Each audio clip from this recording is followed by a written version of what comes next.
My question for you today is how, in a world of such connectivity, have we become so disconnected? Now, I feel I should start with a disclaimer. I do not have a degree in food security or in agriculture, horticulture, permaculture, or any kind of culture. And I'm not an environmental scientist. My career for the last decade has been about people and food and how to reconnect them to each other. It all started when I met a man called Ian Carson, who was organising a small group of volunteers to go down to a local market and collect fruit and veg at the end of trading to take it to a community food programme that was providing meals for people who were homeless or living in disadvantaged circumstances.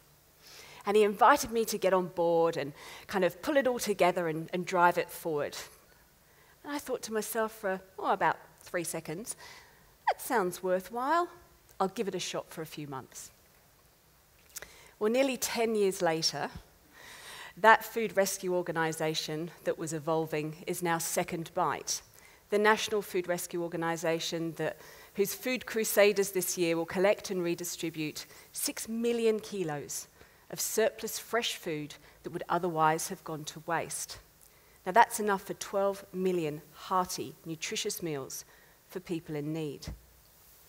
And it was those early trips to the markets, subsequent trips to see the farmers and ask them if they could donate produce to us, and meeting and talking to the people who were accessing emergency food relief that made me realise our food system is broken.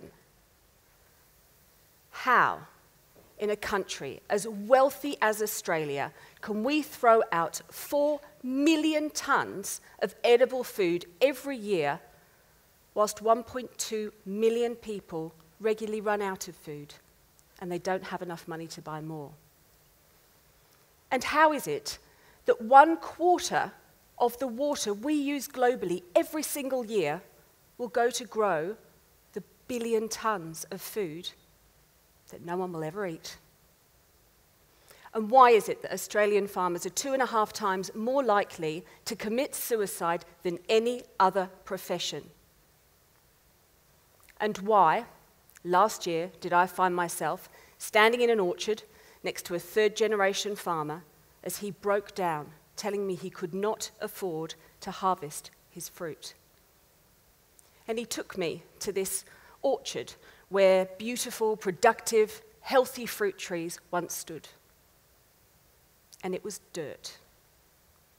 And it was heartbreaking. But actually, what cut me the deepest was when he took me to this field with unproductive, sort of 2- and 3-year-old younger trees. And I looked at him and I said, why did you destroy all of the healthy, productive fruit trees and not these ones? And he took a moment and he looked at me and he said, Katy, I couldn't destroy the young fruit trees because that would have been destroying any chance of a future. So there I stood in this orchard of dry, unproductive, unkempt peach trees with a desperate man. So how did this happen? Well, it was while I was at SecondBite, I realised we have become completely disconnected from our food and from the people that grow it. Our farmers are devalued and their produce is rejected based on aesthetics. They're paid a pittance. It doesn't even cover the input costs. And it's you and it's me that are the perpetrators. Every time we reject a pink lady apple because it's not the right Pantone of pink, every time we reject the wonky carrot and pick up the straight one, we contribute to this broken system. Because nature doesn't grow standardised food to order. So all of that amazing fresh produce that's deemed too big, too small, too wonky, too straight, just rejected, left rotting on the ground, or it's taken to landfill. Can you imagine getting to the end of your year at work and your boss comes over, taps you on the shoulder and says, nah, you know, I don't think your output was quite up to scratch this year. Give me 30% of your salary back, would you? That's what we do, year in, year out, when we reject 30 to 40% of every single crop. And nor can our seas replenish our insatiable appetite for fish such as tuna. Bluefin tuna is nearly extinct. Our stocks are at 4%. And the yellowfin and the albacore tuna that school with the very popular skipjack, they're being pulled out of the ocean by the ton before they even get a chance to reproduce. If overfishing of tuna continues, especially the Atlantic bluefin, our world fisheries are facing an ecological disaster. But they don't tell you that on the tin.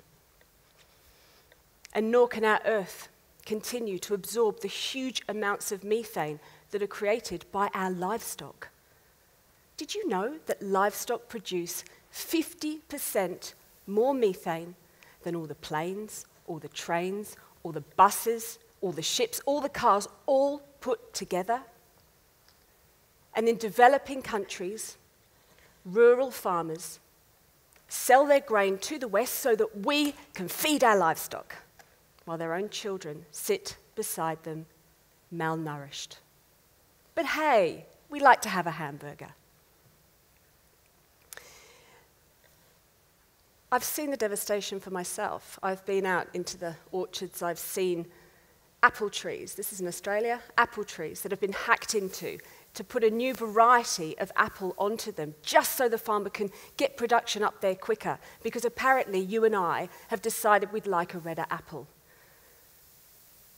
You know, if we would just accept and embrace that produce comes in all shapes and sizes and eat what our country so bountifully produces, we would end food poverty in Australia tomorrow. So what can we do? Well, I turned my attention from those who were doing it tough on the streets to those who are doing it really tough in the fields. And I created Australia's first social wholesale fruit and veggie business called Spade Barrow. And Spade Barrow has a very simple mission. It's to keep Australian farmers on their land by paying them a fair price for all of their crop.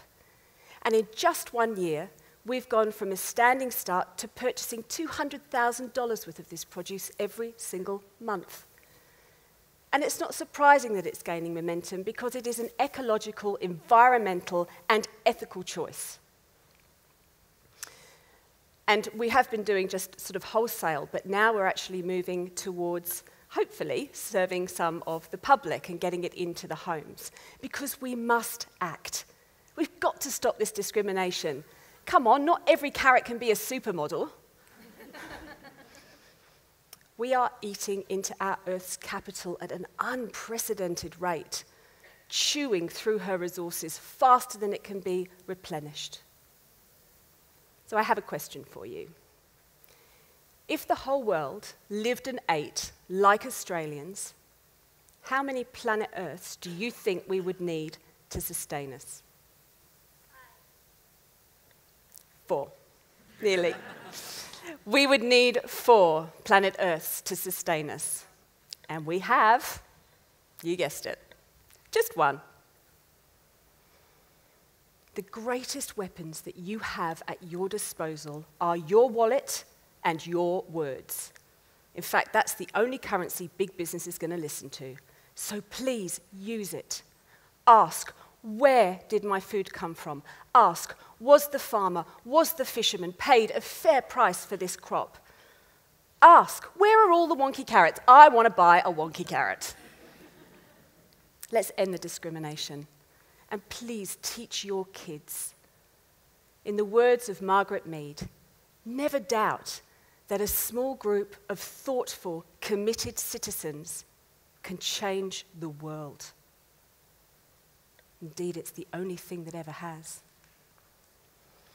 I've got 2 small boys, and I want them to grow up in a world that has small family farms that provide local jobs, a part of a community, and that have trees and bugs and life. I don't want them to grow up in a world that's full of monocrop mega farms that are all automated. where the only thing permitted to live is the crop that's due to be sold. And I want them to see a tuna. And I want them to see a shark. And I want them to have that opportunity to marvel at the absolute beauty of a coral reef. And I fear they won't. I'll finish on a poem by Cormac McCarthy. Once there were brook trout in the streams, in the mountains, and you could see them standing in the amber current as the white tips of their fins wimpled softly in the flow. And they smelled of moss in your hands, polished, muscular, torsional. And on their backs were vermiculate patterns that were maps of the world in its becoming, maps and mazes of a thing that could not be put back, that could not be made right again.